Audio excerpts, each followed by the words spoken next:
like kind of a private notion of children. Your kid is yours and totally your responsibility. We haven't had a very collective notion of these are our children. So part of it is we have to break through our kind of private idea that kids belong to their parents or kids belong to their families and recognize that kids belong to whole communities. Yes, MSDNC's Melissa Harris Perry. We played that at the time. That's not a fresh news soundbite, but it's expressive of the Democrat Party's sense of state ownership of humanity and how they have the power to corrupt your children sexually, it seems, most of the time. Isn't that amazing? Big goings on at the Supreme Court today, birthright citizenship, which the Democrats want to give to anybody flying over American airspace. They could be 30 years old, just give them, are they going to vote for communism? Give them citizenship. Are they gang members from some Latin American beephole that they want to flee, come here and set up a criminal enterprise to rob everybody? Rob Brad Pitt's house in Fancyland, Los Angeles. Just loot the place. I guess from now on, when he goes to Japan, he'll have to have security. Or maybe somebody staying in his house with guns or something, because this is how you become a third world hellhole. And the Democrat Party's working on it. You also become a third world hellhole by having a school system that tells you that we're going to turn your kids into transgender lunatics, and you have no right to opt out. Now the Supreme Court today with another big decision in Mahmoud versus Taylor. Just extraordinary, a big case. And, my kindergarten class taught me what's really at stake in Mahmoud versus Taylor. The Democrats, they want to sexualize children down to kindergarten and first grade. And if you go to Al Gore's amazing internet on this and look for this story, you'll find that the search engine is geared toward sending you only to radical left-wing and gay activist websites who are all in favor of transgender first grade class. Now, there's an interesting, let me go to the soundbite, and this is from a couple of weeks ago, but the attorney Eric Baxter representing the parents. And the parents said, look, the left-wing radical idiots in Montgomery County, Maryland, they're Democrats, and they all have sexual issues and gender issues. All the Democrats do. It's just one of their many mental illnesses that they're not even struggling with. I think they're comfortable with them, but they're targeting the children everywhere you look. And parents, we've got East African parents, Muslim parents, and East African Christian parents, and American normal Christian parents. And it's just extraordinary stuff that we have going on here. And there are Ethiopian Christian families in Montgomery County, Orthodox. They're called Oriental Orthodox. They practice Christianity, and they want their children. They moved to the United States of America to get away from lunatic governments. And trying to raise their children, they found common cause with American Christians, with, I hope, American Jews as well, although so many Democrats, it's like a suicidal death cult. The Democrat Party meets the Jewish people. Amazing stuff. But let's go to the attorney, who is great, Eric Baxter, speaking on behalf and representing the families that brought the suit against the crazy left-wing sexual deviants running the school system in Montgomery County, Maryland. Hundreds of parents complained, mostly families from Muslim faith and Ethiopian Orthodox, who are objecting when they spoke to the board. The board accused them of using their religious beliefs as another reason to hate, accused a young Muslim girl of parroting her parents' dogma, and then accused the parents of aligning with racist xenophobes and white supremacists. The Ethiopians are aligning with racist xenophobes and what are they? White supremacists. The Ethiopians are white supremacists. This is what the Democrats are saying. And these Ethiopian parents are shaking their heads and saying, what country did I move to? What kind of a loony bin is this place? I'm with the Ethiopian parents, the Orthodox parents. I'm with the Muslim parents. I'm with the American Christian parents. I'm with the atheist parents, the Democrat Party. And now it turns out 3 Supreme Court justices, all left-wing radical extremists. We need to pack the court, don't you think? Put 44 right-wing Republicans that are 20 years old on the court, so they'll be there for 100 years. Just, I'm kidding, of course. We should do nothing of the kind, but the radical left, the people who want the gangs in California to wage war against ICE, the Democrat Party, they want to secure your children's sexual future and gender future. Mahmoud v. Taylor, and this is a big deal. The Supreme Court, again, 6-3, rules in favor of parents having the ability to opt out, to opt their children out. The first graders, honestly, the graphic novel Gender Queer, which is a picture book, a how-to manual for little boys. It shows, like little boys, how to perform sex acts on grown men. This is the book. That's the central focus of the book. And they want your first graders learning this in school. And when normal people who are not mentally ill say, well, you can do that in the school, but I'd like to be able to opt my son out, the Democrats scream at you and call you a white supremacist even though you're African, right? They are mental. And the Supreme Court, again, in a 6-3 ruling, which is just astonishing that these Democrats continue to side with madness.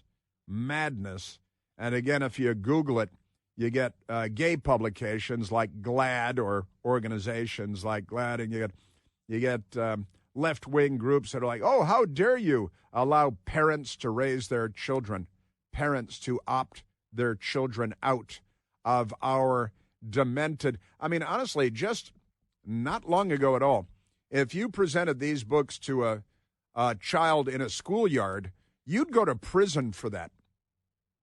And the Democrats said, well, what if we made it part of the school curriculum? Then they couldn't put us in prison for peddling these in parks under trees with park benches in the shade, you creepy creeps. My God.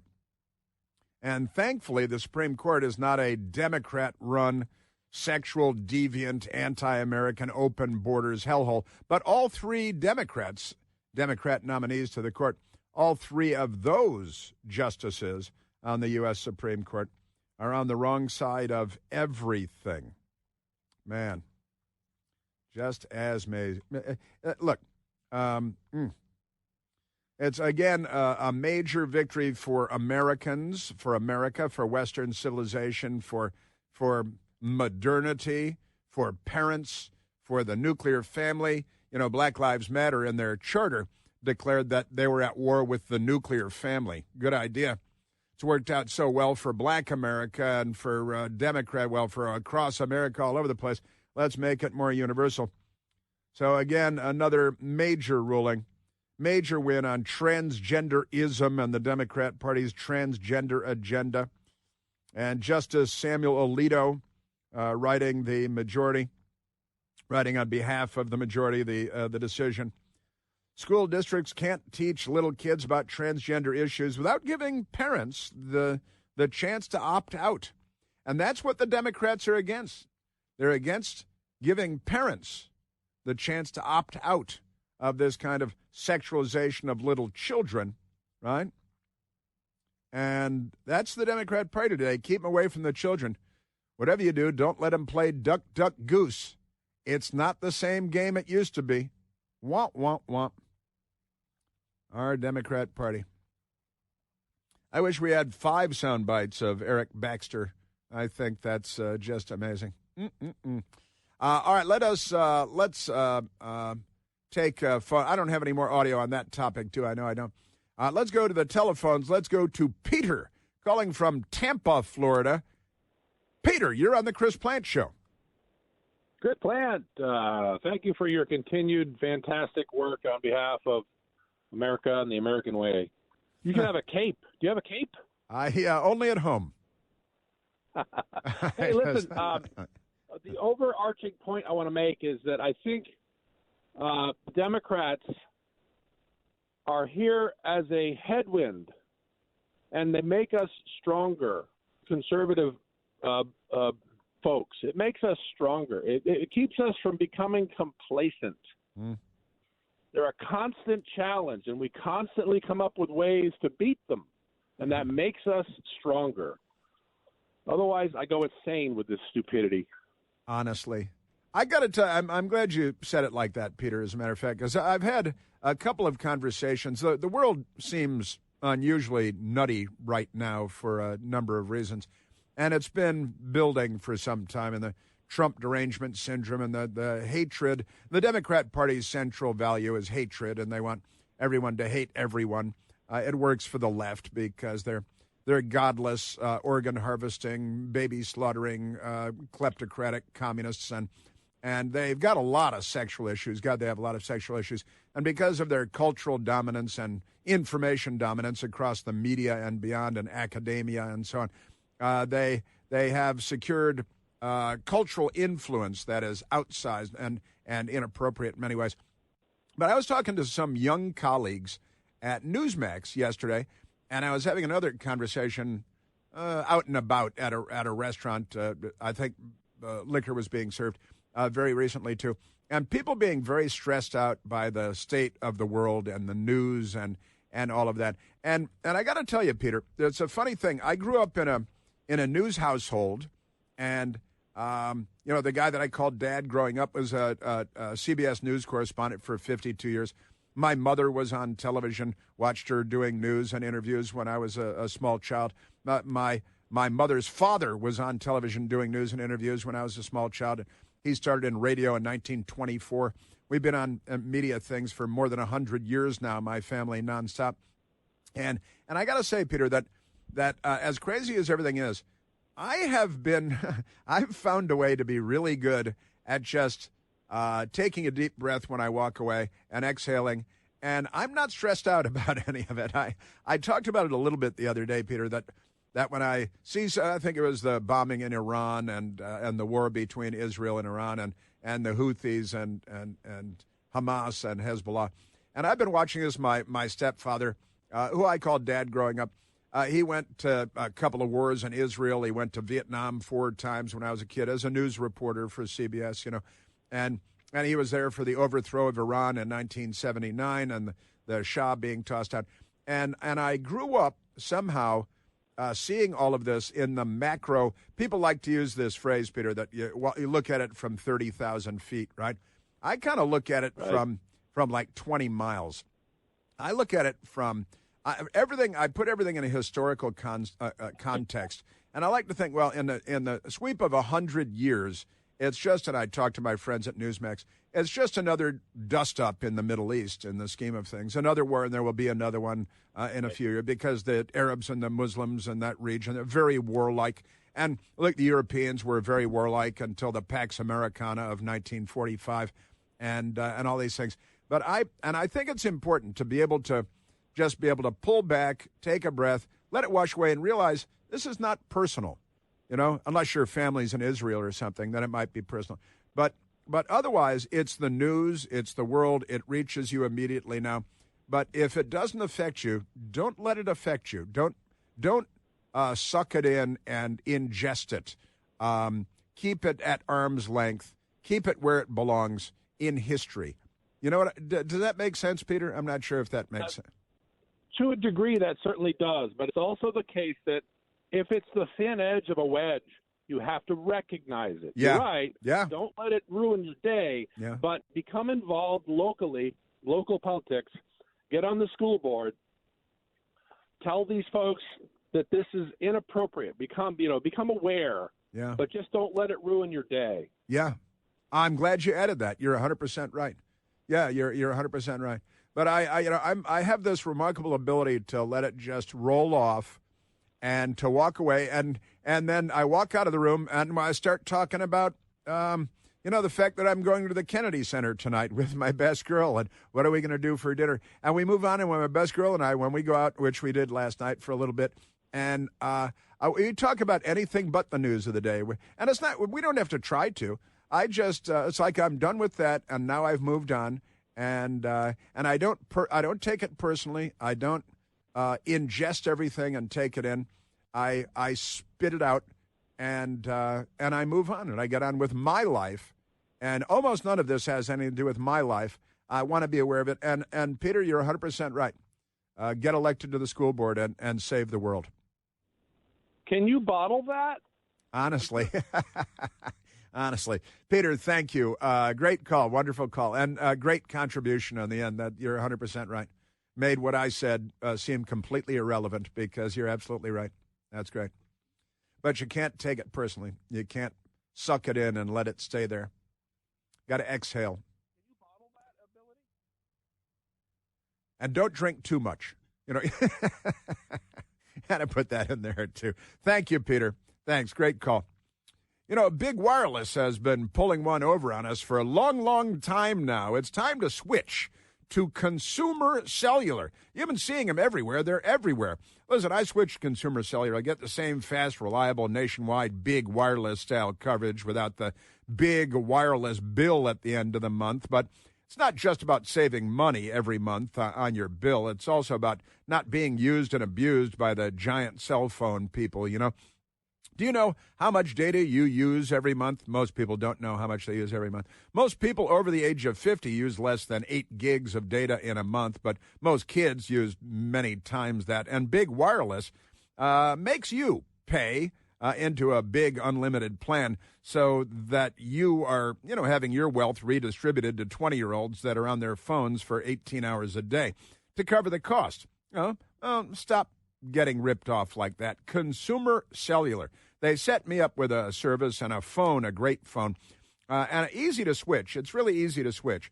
You call and you speak to an actual human being, not a recording, based right here in the United States, not in the Philippines or on a space platform. Real human beings. Incredibly helpful, and it takes you only about 20 minutes to make the switch. So give them a call today. Find out how much better it can be. By making the switch, call 1-800-760-0702. That's 1-800-760-0702. Yeah, man.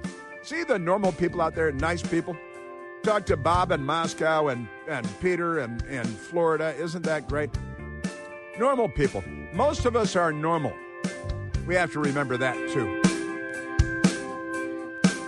Chris here with a list of things that none of us should trust. The Washington Post, the New York Times, anything on CNN. Here's a list of things that I do trust. The Washington Times. Support real journalism for just $1 a week at washingtontimes.com/Chris. Well, a lot more to get to in the time we have remaining on this Friday. Again, a huge ruling by the Supreme Court yesterday on Planned Parenthood. What about war in Africa?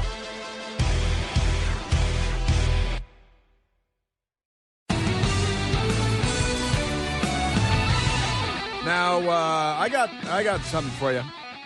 I did mention, going to the Kennedy Center tonight. We're going to the symphony at the Kennedy Center tonight.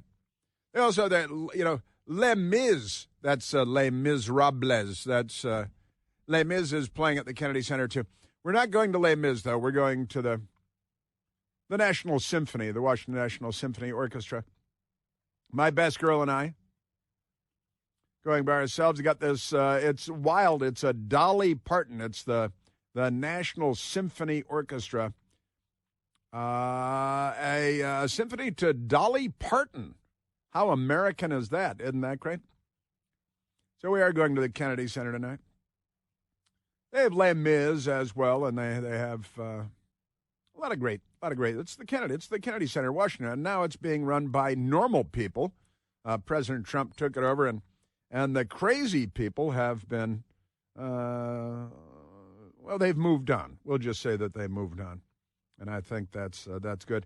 And, Rick Grenell,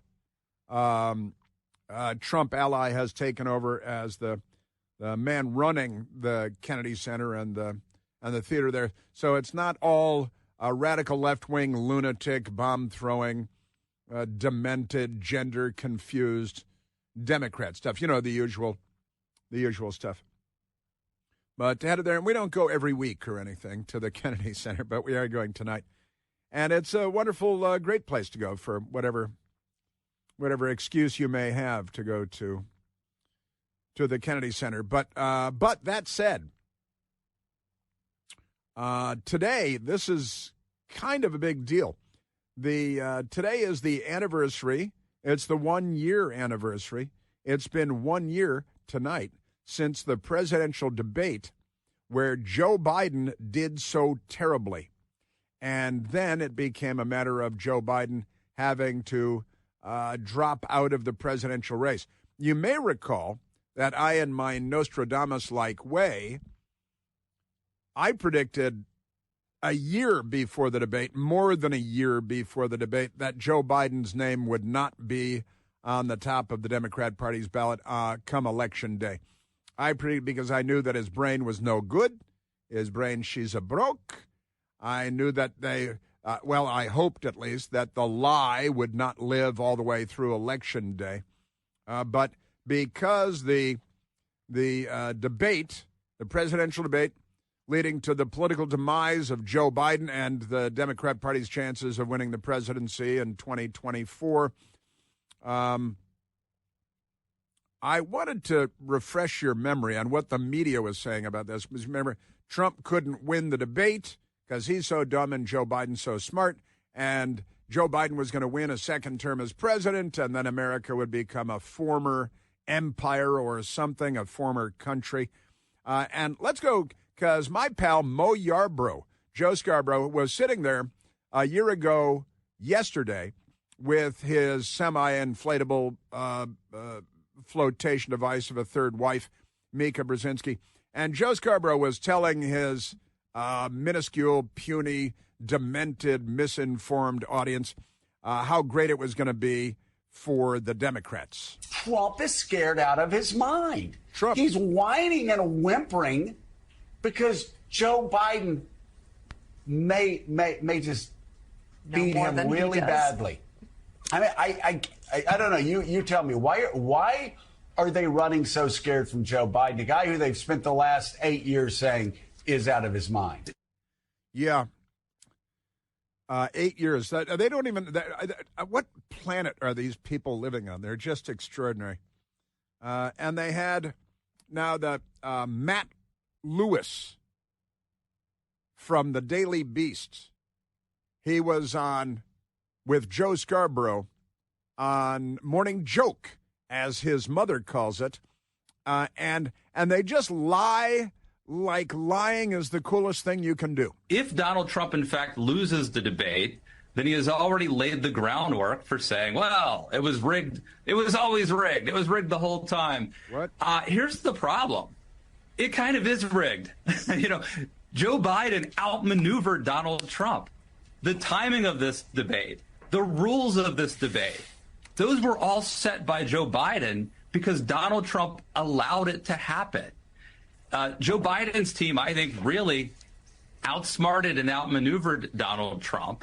And if he goes on to lose, there will be one person to blame, Donald Trump. That's right. One person to blame. And Joe Scarborough is saying Trump is terrified. He's scared. He's scared. Why is he so scared of Joe? Because Joe Biden is so powerful. He's so smart. Now, Kevin Tober just texted me. I predicted on 7/11/23 that Joe Biden would not be the nominee. Oh, look, and he posted I made a video. Oh, okay. Yeah, I made a video of it then. I think I may have even said it before then, but that's when I made the video, so it's officially on the record. But great. Thank you, Kevin. And yeah, Joe Biden will not be the Democratic nominee in 2024. Mark my words, and I made that video on 7/11/2023. That's kind of fun. And then he wasn't. I'm not Nostradamus, though. The New York Times, they had their boy Sam Stein, another left-wing Democrat bootlick. And Sam Stein, he He was on with Morning Joke as well. He's debating not just Donald Trump. Obviously, it's Joe Biden versus Donald Trump. He's debating the caricature that they've set of Joe Biden. And so a lot of this and so much of this is just expectation setting. And he has to clear a very low bar, frankly, which is get up there, be attentive, be assertive for 90 minutes, and bypass this bizarre characterization that they've created of you as someone who's got to be hopped up on Mountain Dew or whatever other drug that they suggest you have to take, and let, again, the focus be on Trump. Yes. Yeah, they're strategizing. The New York Times, the Daily Beast, NBC Fake News, Joe Scarborough, former fake Republican, now a fake journalist. Amazing stuff. And then you may recall it was 1 year ago tonight, and President Trump just handed Biden's hat to him. It was great stuff. That $2 trillion tax cut benefited the very wealthy. What I'm going to do is fix the tax system. For example, we have 1,000 trillionaires in America. Billionaires in America. Trillionaires. We have 1,000 trillionaires in America. Billionaires in America. And they're gonna pay their fair share, not like NATO. And now the idiot communist in New York, the Islamist, genocidal, Jew-hating Nazi communist who doesn't believe in capitalism. Well, he hates capitalism. You like capitalism? No. The Democrat Party is just not. They're third-worlding the United States of America as a verb. They are in the midst of a long-term Chinese-style march. You know, each march of 1,000 miles begins with the first Molotov cocktail, as the Democrats say. Amazing stuff. Joe Biden and Donald Trump debating 1 year ago tonight. Making sure that we're able to make every single solitary person eligible for what I've been able to do with the the COVID. Dealing with everything we have to do with. What? Look. Huh? If what? We finally beat Medicare. Thank you, President Biden. President Trump? Well, he's right. He did beat Medicare. He beat it to death. That was Jake Tapper. It's good to be a Democrat, isn't it? Because when you show up for debate, you got a bunch of he's a former Democrat Capitol Hill staffer and Monica Lewinsky dater, who's a Democrat Party frontman. And did he follow? But President Biden, what you just said didn't make any sense. What are you talking about? You beat Medicare. What did you do? But that doesn't happen. It's like, oh, good job, President Biden. It's like, you know, the emperor is a dipstick. Boy, isn't that amazing? And Joe Biden did such a great job. And I'm going to continue to move until we get the total ban on the total initiative relative to what we're going to do with more Border Patrol and more asylum officers. President Trump? I really don't know what he said at the end of that sentence. I don't think he knows what he said either.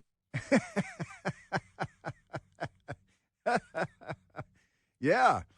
A year ago tonight, Donald Trump, I think he won the debate. What do you think? I think Joe Biden might have lost that debate. Joe, you did such a great job. You answered every question. You knew all the facts.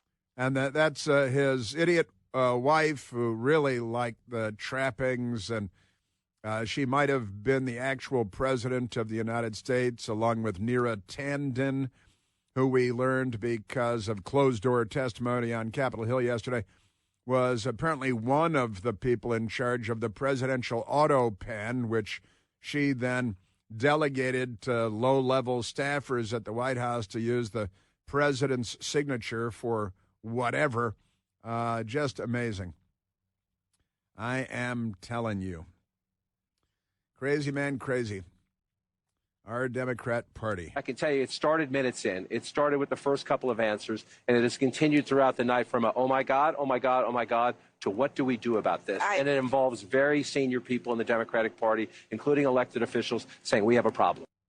John King on CNN. You hear how distressed he sounds? He's traumatized. Oh, no, my God, oh, my God. What happened to Joe Biden? His brain, she's a broke. She's a no good. What's up with that? That's a crazy. The Democrats, they're not a good political party, not for the United States. Maybe for Burkina Faso or someplace like that. Speaking of which, I mentioned war in Africa. And the Washington Times has the story on the front page. The Washington Post does not, of course. Rwanda, you know, the Hutus and the Tutsis and all that. Was it the Hutus that killed the Tutsis or the Tutsis that killed the Hutus? It was the. Oh yeah, I always remember that. I've got a remembering device for that. You know how I remember that? It was the Hutus that killed the Tutsis. Killed about 1 million of them using machetes and stuff. Bill Clinton watched and was chasing interns around the Resolute desk at the time. He ignored that genocide going on.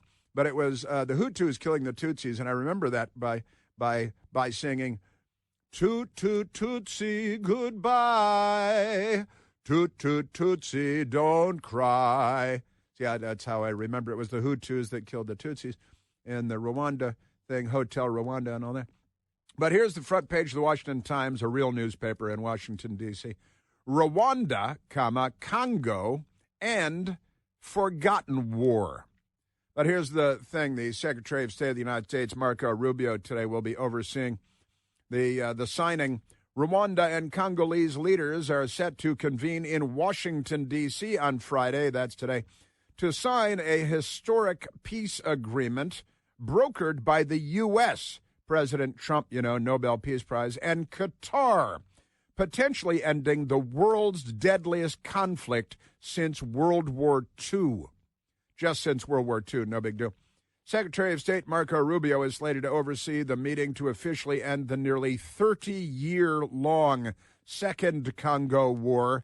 Don't even talk about the First Congo War, which has resulted in the deaths of an estimated 6 million people. Although overshadowed by U.S. media attention to conflicts in the Middle East and Ukraine, this development could be one of the Trump administration's more momentous diplomatic achievements. The State Department announced in a June 18th memo that teams from the Democratic Republic of Congo, it's not very democratic, and the Republic of Rwanda had signed off on the text of a peace agreement outlining provisions for territorial integrity and the cessation of hostilities. Amazing stuff. Now, President Trump just walked into the White House briefing room. Let's join the president. Well, this was a big one, wasn't it? Supreme Court. This was a big decision. An amazing decision, one this that we're very live. Happy about. This morning, the Supreme Court has delivered a monumental victory for the Constitution, the separation of powers, and the rule of law in striking down the excessive use of nationwide injunctions to interfere with the normal functioning of the executive branch. Democrat the judges. Supreme Court has stopped the presidency itself. That's what they've done. And really, it's been an amazing period of time this last hour.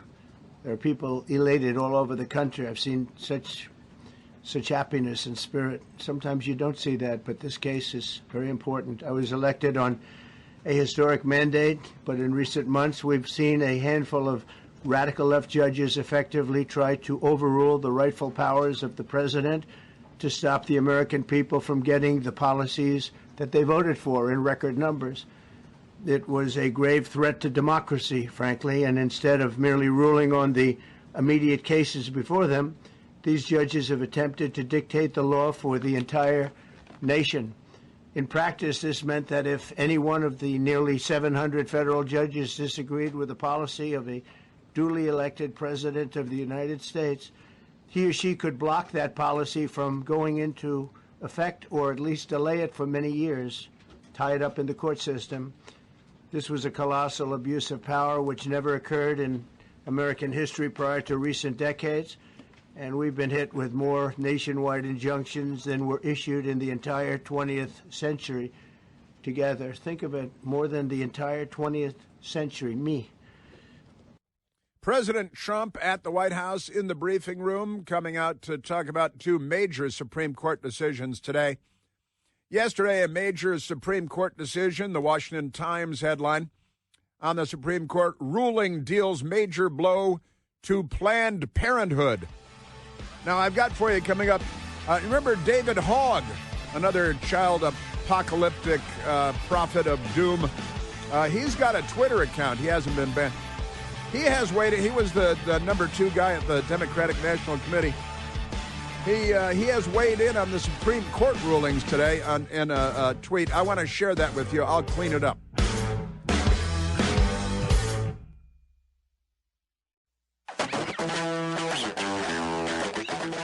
And it's a big news day here in the United States of America, and the Supreme Court, gigantic.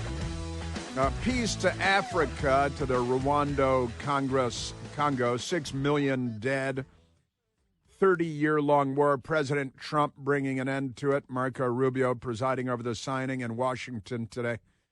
The Nobel Peace Prize is almost unavoidable at this point for President Trump, don't you think? And then we laugh because leftists. Also, a crazy story. There is a guy named Cooper Flagg. He plays basketball. Cooper Flagg is the guy's name.